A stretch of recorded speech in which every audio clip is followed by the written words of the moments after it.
Hi guys, welcome to IMO.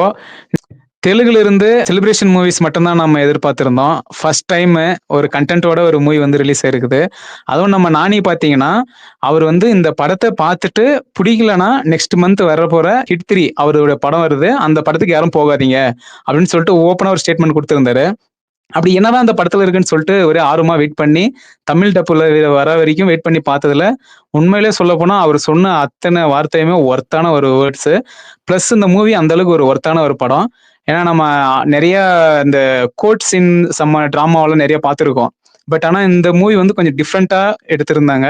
ஒரு ஹீரோவுடைய தவிப்பு, அதாவது எப்போ நமக்கு ஒரு கேஸ் வரும்னு சொல்லிட்டு ஒரு தவிப்போட இருக்கிற ஒரு ஹீரோ, வில்லனுக்கு வந்து தான் தான் அப்படிங்கிற ஒரு ஸ்டேட்டஸ் காமிக்கணும் எல்லாருக்கும் அப்படிங்கிற ஒரு ஒரு வில்லன்.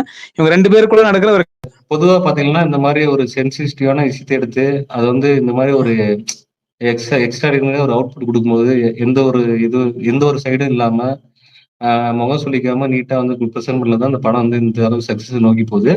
ஸோ எனக்கு என்ன ரொம்ப கண்டிப்பா பிடிச்சிருச்சுன்னா, போஸ்ட்கோன்னா வெறும் ஒரே ஆக்டிங் மட்டும் தான் நம்ம நினைச்சிருப்போம். ஒரே ஒரு கேஸ் தான் போஸ்ட்கோன்னா அதுக்கான தண்டனை 14 வருஷம் தண்டனை அப்படின்னு தான் நமக்கு தெரியும். பட் அந்த கேஸ் வந்து ஸ்ட்ராங் ஆகிறதுக்கு அவங்க வந்து எக்ஸ்ட்ரா சப்ஸ்டிடியூட் நான் நிறைய கேஸ் பிளாக்மெயிலுக்கு சொல்லியிருப்பாங்க. பொண்ணை வந்து ஏமாத்தின கேஸ்ன்னு சொல்லிட்டு அடிஷனலா சில கேஸ். அது எப்படி பாக்குறேன்னா நானு, அதாவது நீங்க நல்லா வாட்ச் பண்ணிக்கலன்னா நம்ம வந்து ஒருத்தனை வந்து அடிச்சுட்டான். இது வந்து நம்ம இப்ப நான் நார்மலா பார்க்கும்போது ஒரு கேஸ் இது. அடிக்கிறது வந்து ஒரு கேஸ்.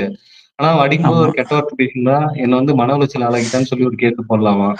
என்னை இந்த மாரி அடிக்கும்போது நீ கொல்லாம விடமாட்டான்னு சொல்லி ஒருத்தன் வாய் வார்த்தையில பேசுனான்னா, வாய் என் மேல வார்த்தை. வந்து அந்த கொல்லாம விடமாட்டேன்னா, என் மேல வந்து என்னதுன்னா, என்ன தற்கொலை கொலை முயற்சி கொலை கேஸா? முயற்சி. கொலை முயற்சி. அதுல போயிடும். நீ பண்ணணும்லாம் இல்ல. வாயில அத சொன்னாலே அத அந்த மாரி கேஸா பண்ணிக்கலாம். சோ நீ சட்டம் எப்படி இருக்குன்னா வச்சுக்கோ, நீ சும்மா நடந்தாலே உன் மேல கேட்டு போலான்ற மாரி தான் இருக்கும். நீ ஏதாவது ஒரு விஷயம் பண்ணிட்ட, அது அந்த மாரி அப்படின்னாலே, அதுக்கு கேஸ் எல்லாத்தையும் தனித்தனியா ஸ்பிளிட் பண்ணி வச்சிருக்காங்க. சோ வந்து நம்ம சட்டத்த வந்து எப்படி யூஸ் பண்றது வந்து இந்த வக்கீல் அவங்க கிட்ட தான் இருக்கு. நம்ம யாராவது ஒருத்தர் வந்து கண்டிப்பா டார்கெட் கண்டிப்பா பண்ணி அவங்க வந்து ஸ்ட்ராங்கா ஒரு கேஸ் ஃபைல் பண்ணணும்னா, அது சும்மா நடக்கிற இன்சிடென்ட்ட கூட நம்ம உள்ள ஆட் பண்ணி கேஸ இன்வால்வ் பண்ண முடியும். சோ அததான் வந்து இங்க அழகா வந்து ட்ரை பண்ணியிருப்பாங்க.